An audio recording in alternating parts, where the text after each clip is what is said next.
జై శ్రీరామ్. జై శ్రీరామ్. జై శ్రీరామ్. జై జై శ్రీరామ్. జై జై శ్రీరామ్. జై జై శ్రీరామ్. జై జై శ్రీరామ్. అందరికి నమస్తే అండి. కాకినాడ జిల్లా ఉప్పాడు దగ్గర ఉన్నటువంటి సుబ్బంపేట గ్రామంలో ఉన్నాము. ఈరోజు భక్తులందరికీ కూడా తొలి ఏకాదశి శుభాకాంక్షలు. ఈ తొలి ఏకాదశి రోజున మనం ఒక వినూత్నమైనటువంటి దేవాలయంలో ఉన్నాం. విష్ణుమూర్తి దశావతారాల్లో అతి ప్రాముఖ్యమైన అవతారం మత్స్యనారాయణ స్వామి అవతారం. ఈ మత్స్యనారాయణ స్వామి అవతార దేవాలయాలు అతి కొద్ది అరుదుగానే మీరు చూస్తూ ఉంటారు. ఎస్పెషల్లీ బీచ్ ప్రాంతంలో ఉన్నటువంటి మన జాలర్లు ఆ కులస్తులు మత్స్యనారాయణ స్వామిని కులదేవతగా పూజిస్తూ ఉంటారు. సో అలాంటి ఈ గ్రామంలో మనం ఉన్నాము. శరత్ గారిని అడిగి ఈ దేవాలయం గురించి విశేషాలు మరిన్ని కొన్ని తెలుసుకునే ప్రయత్నం చేద్దాం. శరత్ గారు చెప్పండి సార్. జై శ్రీరామ్ అండి. మాది సుమారుగా ఒక 20 సంవత్సరాల క్రితం అండి. నాన్నగారు ఇప్పుడు తిరుమల తిరుపతి దేవస్థానం ద్వారా ఇదే ప్లేస్లో మత్స్యనారాయణ స్వామి విగ్రహం ప్రతిష్ఠించారండి. స్వరూపానంద గారు చేశారు ఇప్పుడు ప్రతిష్ట. ఆ తర్వాత గుడి పెద్ద చేద్దామని ఉద్దేశంతో 2020 నవంబర్ 21న కొత్త గుడి కడతామని చెప్పి శంకుస్థాపన చేశారండి. శంకుస్థాపన చేస్తే చాలా వరకు గుడి పూర్తయిందండి. పాత విగ్రహం ఏమైంది?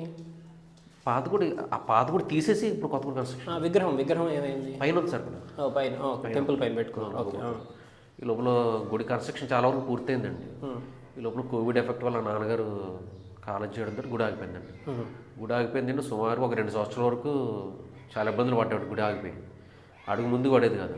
ఈ లోపల జయలక్ష్మి అక్క పరిచయం అయ్యి అక్క ద్వారా గోకవరం కంబార శ్రీనివాసరావు గారు ఆయన పంపించి ఆయన ప్రోత్సాహంతో గుడి పని మొదలుపెట్టామండి. గుడి పని మొదలుపెట్టిన తర్వాత 2020 సంవత్సరం 2021తో ఆగిపోయిందండి పని. మళ్ళీ 23 మొదలైంది సార్. 2023 నవంబర్ 18న మళ్ళీ పనులు మొదలుపెట్టండి. అంటే పాత గుడిలో ఉన్న వాస్తు దోషాలండి ఆగమ శాస్త్ర పండితులు చెప్పిన ప్రకారం చేసేవాడు మార్పులు చేసేవండి. మీ దానధర్మ చారిటబుల్ ట్రస్ట్ విగ్రహాలు ఇచ్చారండి. ఈ మత్స్యనారాయణ స్వామి వెనకాల విఘ్నేశ్వరుడు సుబ్రహ్మణ్య స్వామి విగ్రహాలు దానికి కూడా ఏప్రిల్ 24న మొన్న ఏప్రిల్ 24న ప్రతిష్ఠ జరిగింది సార్. అంటే సుమారు ఒక 4-5 నెలల నుంచి అవ్వలేదు. 3 నెలలు సార్. సో ఇక్కడ డైలీ పూజలు అవన్నీ చేస్తూ ఉంటారా? డైలీ దీపం పెడతారండి. ఎవరైనా అయ్యవారు వచ్చి చేస్తారా? మీరే సార్ మా ఊళ్ళో మీరే చేసుకుంటారు. ఓకే. సో ఎప్పుడైనా శనివారాలు కానీ అమావాస్య పౌర్ణాలకి ఏమన్నా స్పెషల్ ప్రతిరోజు దీపం ఉంటుందండి. శనివారం కొంచెం ఎక్కువ వస్తారు. ఈ జాలర్లు వాళ్ళందరూ ఇక్కడికి వచ్చి వెళ్తూ ఉంటారు. వస్తారు. So okay, very good. So ఈ మత్స్యనారాయణ స్వామి విగ్రహం దాతలకి ఒక్కసారి సో చాలా వ్యయ ప్రయాసాలు కోర్చి మత్స్యనారాయణ స్వామి విగ్రహ దాతలకి మరొక్కసారి ధన్యవాదాలు. సో ఇక్కడ చూస్తున్నారు మీరు, ఈ టెంపుల్ కూడా ఒక రకంగా చెప్పాలంటే ఇంకా పూర్తిగా అవ్వలేదు. ఫ్లోరింగ్ వర్క్ కొంచెం ఉంది. ప్రతిష్ఠ అయితే చేశారు కానీ నిత్య పూజలు చేస్తున్నారు కానీ ఫ్లోరింగ్ అలాగే గుడి గోపురం ఇవన్నీ మీరు చూస్తే కనుక ఇంకా పూర్తిగా అవ్వలేదు. సో ఇంకా కొంచెం వర్క్ ఉంది ఈ దేవాలయానికి. ఈ బయట కూడా ప్లాస్టింగ్. గోపురం లేదా? గోపురం ఉందా? గోపురం ఉండకూడదా? ఓకే. సో గోపురం అదే మందిరం టైప్లో మీరు వదిలేశారు. ఇటువైపు ఓకే. సో ఇటువైపు ఏమో వెనకాల మత్స్యనారాయణ స్వామి దేవాలయం, ముందలేమో 2 భాగాలుగా చేసి ఒకటి విఘ్నేశ్వరుడి, ఒకటి సుబ్రహ్మణ్యేశ్వర స్వామి దేవాలయం. సో ఇది కూడా మొత్తం పూర్తిగా అవ్వలేదండి. ఇక్కడ ఏంటంటే ఇక్కడ ఎక్కువ 40% డిస్టెన్స్ ఉండడం వల్ల మాకు ఇబ్బంది అయిపోయిందండి. మాకు ఇక్కడ డిస్టెన్స్ ఎక్కువ అండి. మాకు హిందూ మతం సపోర్ట్ చాలా తక్కువ అండి. అప్పుడు ఈ సర్కారు మేము అందరూ బ్యాచ్ కూడి ఒక 10 మందికి కుర్రోళ్ళు మా హిందూ మతం పడిపోతుంది మా గ్రామంలోని. మా పూర్వీకులు బెమ్మలు అందరూ చనిపోయారండి. మా బ్యాచ్ కుర్రోళ్ళు అందరూ ఒకటి గుడిని ఎలాగా ఈ ఎక్కదారుగా ఎన్ని చేయడం జరుగుతుందండి. అంతవల్ల అండి ఇంకా హిందూ మతం కూడా అలా అదే రోజు సార్. అదే రోజు. Okay, very good. సో ఇక్కడ చూడవచ్చు మేము అదే రోజు శ్రీ విఘ్నేశ్వర స్వామిని కూడా వీళ్ళు ప్రతిష్ఠ చేసుకున్నారు. సో దీనికి సంబంధించిన దాతలకు కూడా మరొకసారి కృతజ్ఞతలు తెలుపుకుంటున్నాము. దాతలందరికీ మరొకసారి కృతజ్ఞతలు. అలాగే ఇక్కడ శ్రీ సుబ్రహ్మణ్యేశ్వర స్వామి వారి దేవాలయం కూడా ఉంది. సో సుబ్రహ్మణ్యేశ్వర స్వామి దేవాలయం, విఘ్నేశ్వరుడు, వెనకాల మనం చూసినటువంటి మత్స్యనారాయణ స్వామి దేవాలయం. సో ఇక్కడ పరిసరాలు మీరు చూడండి. ఇది కొంచెం ఇక్కడ జస్ట్ ఒక 500 మీటర్స్ కూడా లేదు, ఒక 200 మీటర్స్లో ఇక్కడ మీకు తాటి చెట్టు కనిపిస్తుంది వెనకాల, అదే సముద్రం.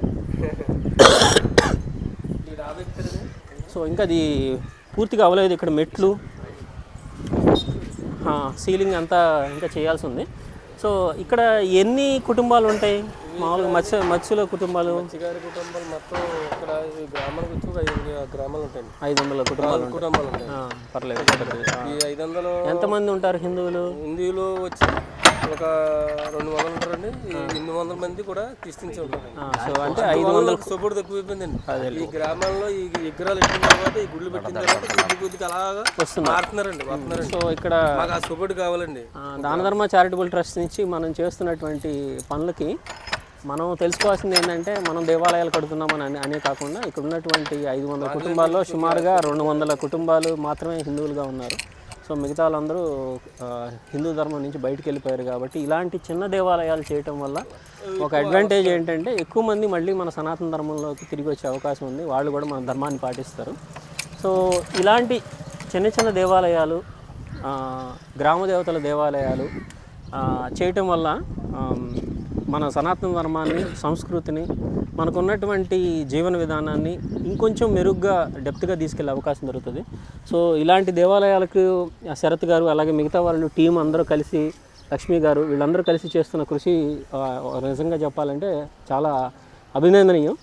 సో ఇలాంటి దేవాలయాలకి దానధర్మ ట్రస్ట్ తరపు నుంచి మీరందరూ ఇంకా సహాయ సహకారాలు అందిస్తూ, సో ఈ దేవాలయం కొంచెం మరమ్మతులకి, అలాగే ఫ్లోరింగ్కి ఏమన్నా దాతలు ఉంటే కనుక దయచేసి మమ్మల్ని కాంటాక్ట్ అవ్వండి.